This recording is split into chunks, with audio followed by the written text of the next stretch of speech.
नमस्कार, आप सभी का हमारे YouTube चैनल पर स्वागत है। आज के इस वीडियो में हम जीएस के प्रश्नों का देखेंगे जो कि छत्तीसगढ़ जीएस का रहेगा, जो कि सभी एग्जाम के लिए आपके लिए महत्वपूर्ण होंगे। और ये आईएमपी क्वेश्चन को हम छाटे हुए हैं, तो चलते हैं कि आज का यह टेस्ट सीरीज स्टार्ट करते हैं। और आप इस 20 क्वेश्चन में कितना सही करते हैं, लास्ट में अपना फीडबैक जरूर देंगे। अगर आप पूरे क्वेश्चन का टेस्ट दिलाते हैं तो लास्ट में अपना फीडबैक जरूर दें। सबसे पहला प्रश्न है कि प्रसिद्ध पर्यटन स्थल रामझन्ना किस जिले में पड़ता है। रामझन्ना किस जिले में पड़ता है, तो ये कहाँ पड़ता है, आंसर आपने कमेंट कर दिया होगा। बी ऑप्शन है रायगढ़ में। क्या ऑप्शन है, बी ऑप्शन है रायगढ़ में पड़ता है रामझरना। दूसरा जो क्वेश्चन है कि पुराणों में खारू नदी को किस नाम से उल्लेखित है। पुराणों में खारू नदी को किस नाम से जाना जाता था। यहाँ पर हमने सभी नदी के प्राचीन नाम को लिखा है, तो जैसे कि यहाँ पर खारू नदी को किस नाम से जाता था, आप आंसर कमेंट करेंगे। दूसरा का क्या आंसर होगा, ए ऑप्शन। क्रमुक नदी कहा जाता था, क्या नदी, क्रमुक नदी कहा जाता था पलासनी, मंदाकिनी, हस्तुसोमा, किसको किसको कहा जाता है। ये इंद्रावती नदी को कहा जाता है, हस्तुसोमा हसदेव नदी को, और पलासनी किसको कहा जाता है, मुझे याद नहीं आ रहा है थोड़ा सा, ये मान नदी को कहा जाता है, शायद लगभग लग रहा है। लेकिन क्रमुक नदी जो है क्या बोलते हैं, खारू नदी को कहा जाता है। अगला क्वेश्चन है कि धार्मिक स्थल चंद्रपुर में किन नदियों का संगम है। चंद्रपुर में किन नदियों का संगम है। यहाँ पर मैंने 3 संगम का नाम लिखा है, तीनों संगम में कोई ना कोई स्थल है। तो आपको पता होगा यहाँ पर महानदी, शिवनाथ नदी और मान नदी कहाँ पर है, ये शिवरी नारायण में है। सोंढूर ये कहाँ है, सोंढूर परी नदी राजिम में है। तो कौन सा आंसर आएगा, ये महानदी, मान नदी और लात नदी जो है चंद्रपुर में है, संगम में। तो कौन सा ऑप्शन सही हुआ इस क्वेश्चन का, इस क्वेश्चन का सही हुआ सी ऑप्शन, ये। चौथा क्वेश्चन है कि उदयंती वन्यजीव अभ्यारण्य किस जिले में है। उदयंती वन्यजीव अभ्यारण्य किस जिले में है। उदयंती नदी का नाम है और इस नदी के नाम पर ही इस अभ्यारण्य का नामकरण किया गया है। और ये कौन से जिले में पड़ता है, तो गरियाबंद जिले में पड़ता है। और उदयंती नदी में जो है गोदना जलप्रपात है, गोदना जलप्रपात सुने होंगे आप लोग। तो कौन सा ऑप्शन सही है, बी ऑप्शन सही है। अगला क्वेश्चन है कि लाल बंगला किस जनजाति से संबंधित है। क्या क्वेश्चन है, लाल बंगला किस जनजाति से संबंधित है। तो लाल बंगला एक प्रकार का रसोई घर है, और ये रसोई घर किस जनजाति का है, तो ये है भूंजिया जनजाति का। कौन सा ऑप्शन, सी ऑप्शन इसका सही है। भूंजिया जनजाति का रसोई घर होता है लाल बंगला। अगला है वर्ष 2023 में छत्तीसगढ़ से कितने व्यक्ति को पद्मश्री सम्मान मिला है। वर्ष 2023 में छत्तीसगढ़ से कितने व्यक्तियों को पद्मश्री सम्मान मिला है, तो इसका सही आंसर छठवें का कौन सा आएगा, बी ऑप्शन, 3 जने को मिला है। और वो कौन कौन है, वो कौन कौन हो, आप यहाँ पर मिल जाएगा। पहला है उषा बारवे जो कि पंडवानी कलाकार है। दूसरा है डोमार सिंह कुंवर जो कि हास्य नाचा कलाकार है। तीसरा है अजय कुमार मंडावी जो कि काष्ठ कलाकार है, काष्ठ शिल्प जो रहते हैं वो है। अगला क्वेश्चन है कि तांबड़ा घूमर जिसे मयूरा भी कहा जाता है, तांबड़ा घूमर जिसे मयूरा भी कहा जाता है, ये कहाँ है। केशकाल घाटी, विंता घाटी, चिल्फी घाटी, उपरोक्त में से कोई नहीं, जिले का नाम नहीं दिया हुआ है। तो इसका आंसर क्या आएगा, इसका जो आंसर आएगा वो आएगा विंता घाटी। बी ऑप्शन इस क्वेश्चन का सही आंसर होगा। कौन सा ऑप्शन, बी ऑप्शन, विंता घाटी। अगला है छत्तीसगढ़ में कर्क रेखा गुजरती है। छत्तीसगढ़ के कितने राज्यों से कितने जिलों से कर्क रेखा गुजरती है, तो 4 जिले से गुजरती है। लेकिन 4 जिले का तो यहाँ पर अलग अलग नाम दिया हुआ है।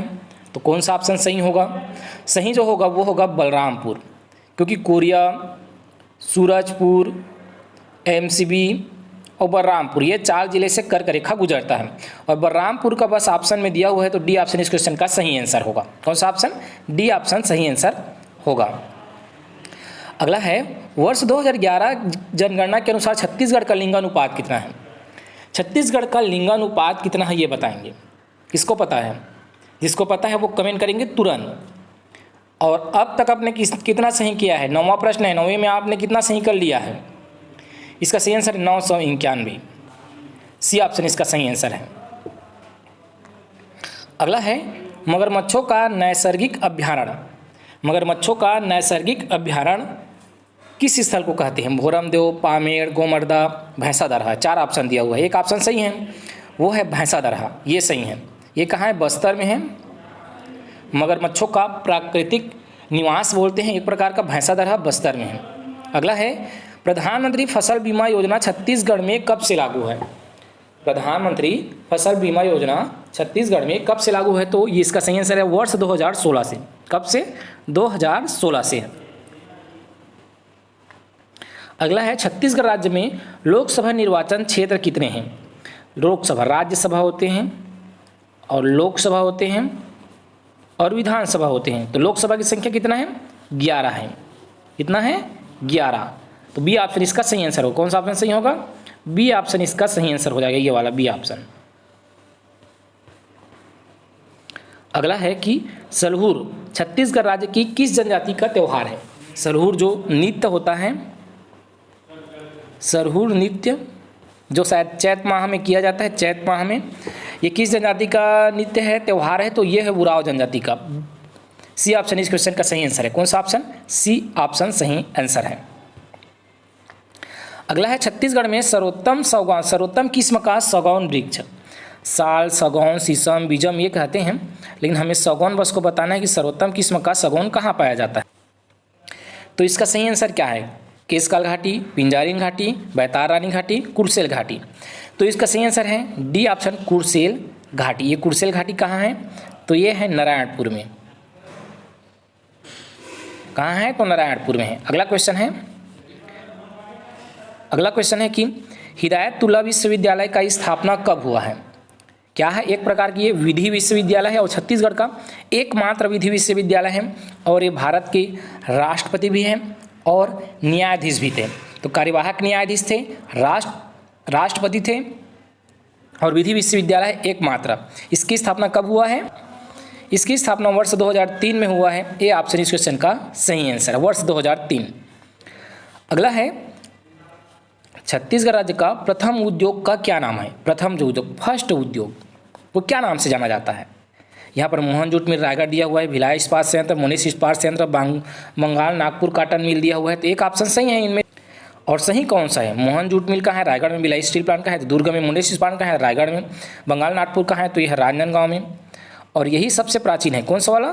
बंगाल नागपुर कॉटन। ये 1894 या 1892 कुछ है, एग्जैक्ट मुझे भी नहीं याद आ रहा है, 1894 ही है लगता है। ये तो 1935 वाला है मोहन जूट मिल रायगढ़ वाला। अगला है बैलाडीला से लौह अयस्क का निर्यात किस देश में किया जाता है? बैलाडीला के लौह अयस्क का निर्यात यहाँ से छत्तीसगढ़ से विशाखापट्टनम बंदरगाह से होते हुए कहाँ निर्यात किया जाता है? जापान को। बी ऑप्शन इस क्वेश्चन का सही आंसर है, बी ऑप्शन। अगला है संसदीय सचिव किसके समक्ष अपने पद एवं गोपनीयता की शपथ लेता है? जो संसदीय ये सचिव है वह तय हो गया था, संसदीय सचिव। यहाँ पर उच्च न्यायालय के मुख्य न्यायाधीश, राज्य के मुख्यमंत्री, राज्य के राज्यपाल। तो संसदीय सचिव जो सदस्य, विधानसभा से हम लोग जो विधायक चुनते हैं ना, वो लोग संसदीय सचिव बनते हैं। तो उनको शपथ कौन दिलाता है? तो उनको शपथ दिलाते हैं राज्य के मुख्यमंत्री। बी ऑप्शन इसका सही आंसर होगा, बी ऑप्शन। अगला क्वेश्चन कि पाइका किस जनजाति से संबंधित है? एक प्रकार का ये शब्द है पाइका, इसका संबंध किस जनजाति से है ये बताना। जैसे कि बैगा दिया हुआ है, कंवर दिया हुआ है, उराव दिया हुआ है। एक ऑप्शन इनमें से सही आंसर है, वो कौन सा ऑप्शन सही है? तो बैगा है इसका। ए ऑप्शन इस क्वेश्चन का सही आंसर होगा। अगला है 20वां प्रश्न, इस राज्य में ताला के प्राचीन मंदिर का नाम क्या है? ताला गांव में प्राचीन मंदिर है और इस ताला गांव के प्राचीन मंदिर का नाम क्या है? ये क्वेश्चन है। तो इस क्वेश्चन का सही आंसर देवरानी जेठानी मंदिर होगा कि बत्तीसा मंदिर होगा कि मड़वा मंदिर होगा कि उपरोक्त में से कोई नहीं। तो इसका सही आंसर है ए ऑप्शन, देवरानी जेठानी मंदिर। ये जो हमने 20 प्रश्न देखे, ये 1800 गलत लिखा गया है, लेकिन वो है पहला ऑप्शन। ये हम सीजी पुलिस के लिए आपके टेस्ट सीरीज के रूप में बना रहे हैं। सीजी पुलिस के लिए तो इंपॉर्टेंट होंगे फॉरेस्ट गार्ड, होमगार्ड भर्ती, इसके अलावा सीजी व्यापम के उच्च शिक्षा विभाग में जो होगा भर्ती, सीजी व्यापम के एग्ज़ाम के लिए आपके लिए महत्वपूर्ण होंगे।